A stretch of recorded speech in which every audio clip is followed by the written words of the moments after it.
Joining me now, Republican Tennessee Senator Marsha Blackburn. Senator, always a pleasure. Absolutely. What the heck was going on at the White House today?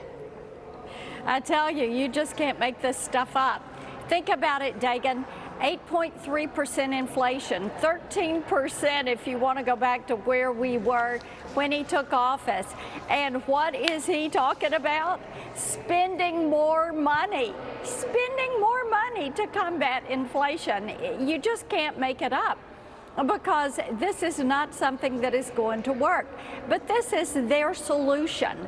And they think if you keep throwing money at things, crank up the printing presses, keep pushing out those dollars, that sooner or later they're going to get something to work right.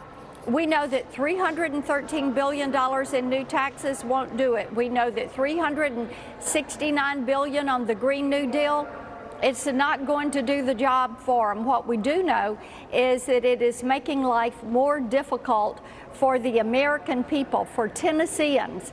Every day they talk about inflation, the price at the pump, the price at the grocery store, what it's costing to educate their kids, to get them fed, clothed, what it costs to pack a lunch for the kids to take to school. That's what real people are talking about.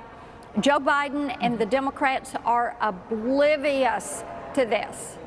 Senator Kevin Hassett was talking about that the average American family is paying $460 more to buy the same things that they purchased a year ago.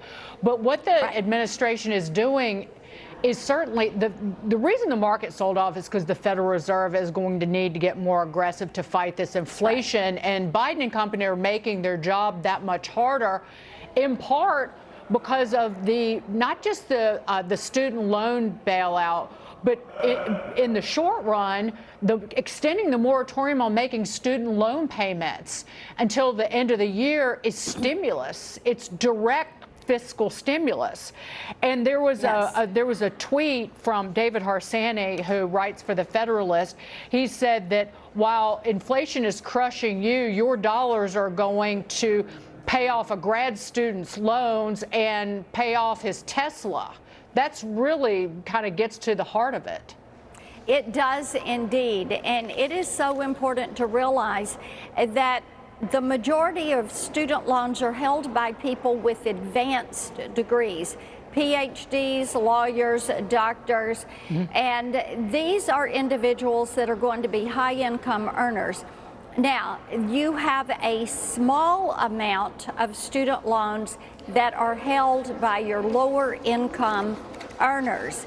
And here's a great example. A lady that I know, single mom, daughter, they both worked 2 jobs for 5 years to get her through college with no student debt.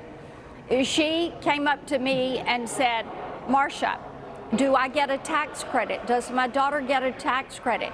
If they're going to start giving money away, what about people like me that played by the rules, that made certain that we worked overtime and extra in order to pay for education so that her daughter could become an elementary school teacher?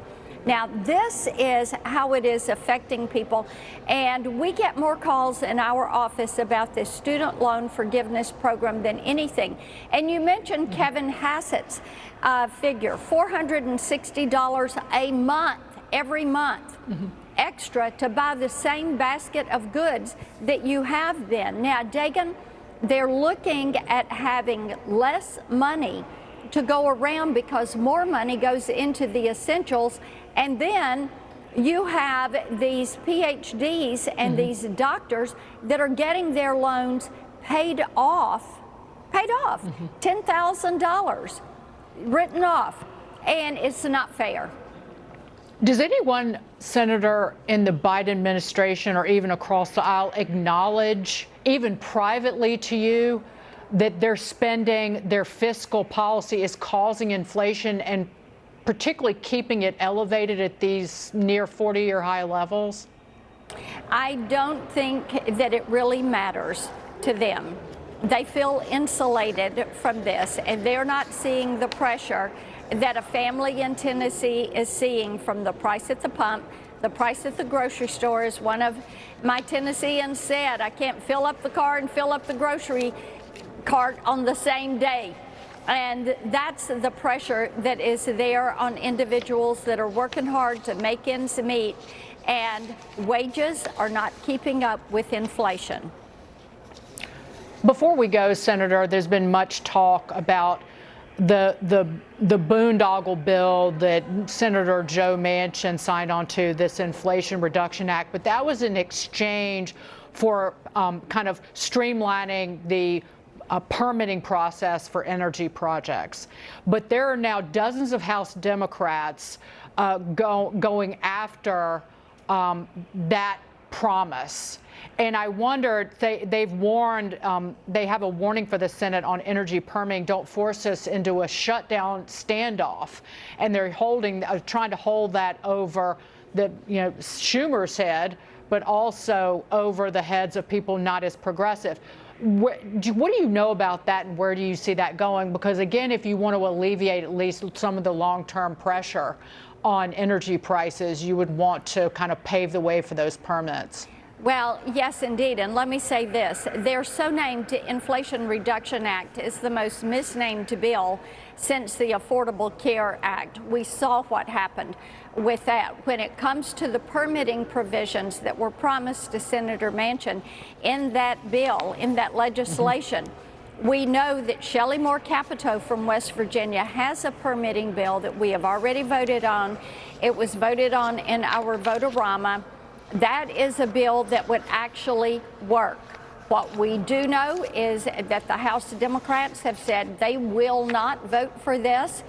It looks as if they have put Senator Manchin in some kind of a hold, if you will, on how they're going to approach this. I don't know. I'm not a part of their conversations. Right. But I do know if the Democrats want to shut down the government while they fight over permitting reform, that's going to be up to them.